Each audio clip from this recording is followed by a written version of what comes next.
एक मजबूत दीवार को यदि एक ही हथौड़े पे गिरा दिया गया है तो जरूरी नहीं कि उस हथौड़े के मार से ही वो गिरी थी, क्योंकि उस गुलामी के दीवार पर पहले भी कई ऐसे हथौड़े पड़ चुके होंगे। आखिरी हथौड़ा जो गांधी जी ने, नेहरू ने मारा, जरूरी नहीं कि अकेले ही आज़ादी उन्होंने दिलाई। लाला लाजपत राय, बाल गंगाधर तिलक, भगत सिंह, चंद्रशेखर आजाद, उधम सिंह और नेताजी सुभाष चंद्र बोस, ऐसे कई वीर नौजवानों ने इस धरती पर जन्म लिया। इन्होंने भी कड़ी मेहनत के बल पर गुलामी के इस जंजीर को, गुलामी के इस दीवार पर कई हथौड़े मारी होंगी, जिनके कारण वो कमजोर हो गई और उसके बाद आज हमें आज़ादी मिली है। भारत की मिट्टी वीर प्रसूता है। भारत भूमि पर ऐसे कई संतानें जन्म ली हैं जिनकी गौरव गाथा आज हम दोहरा रहे हैं।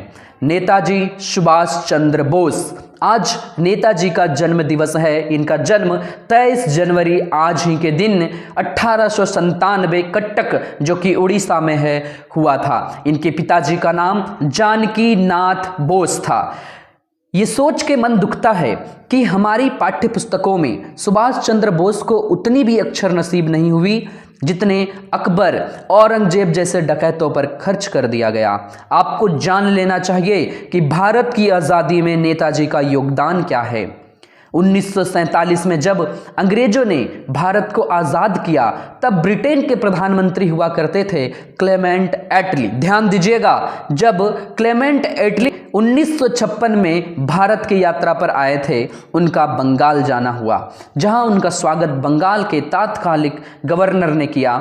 और मैं उस स्वागत की नहीं बल्कि उस सवाल की कहानी सुनाऊंगा जो भारत की आज़ादी के बारे में आपको सोचने पर मजबूर करके रख देगा।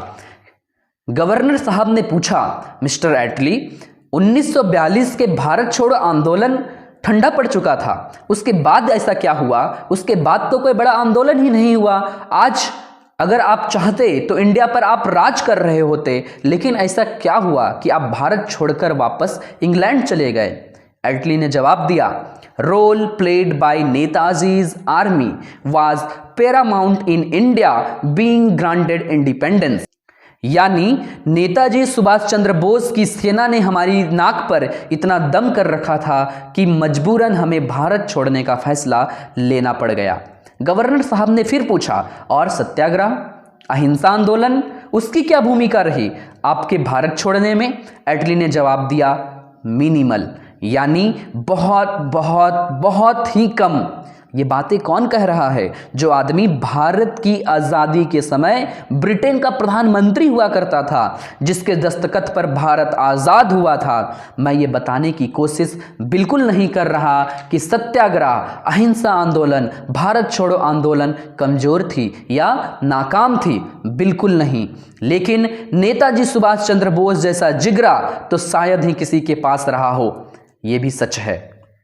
नेताजी ने आज़ाद हिंद फौज बनाते हुए अपने सिपाहियों से कह दिया था कि मुझे नहीं पता कि हम में से कितने लोग जो आज़ादी के इस लड़ाई में भाग ले रहे हैं, वे भारत को आज़ाद देखने के लिए जीवित रहेंगे या नहीं रहेंगे, लेकिन हमें ये पूर्ण विश्वास है, हमें ये विश्वास है कि हम भारत को स्वतंत्र करके रहेंगे, हमारा भारत स्वतंत्र होगा। हमारे मरने से अगर भारत जी उठे तो हमें हंसते हंसते मर जाना चाहिए। और सबसे दुखद बात यह रही कि 18 अगस्त 1945 को ताइवान में एक दुर्लभ दुर्घटना हुई, जो हवाई दुर्घटना थी, और बोस की, नेताजी सुभाष चंद्र बोस की रहस्यमय मृत्यु हो गई।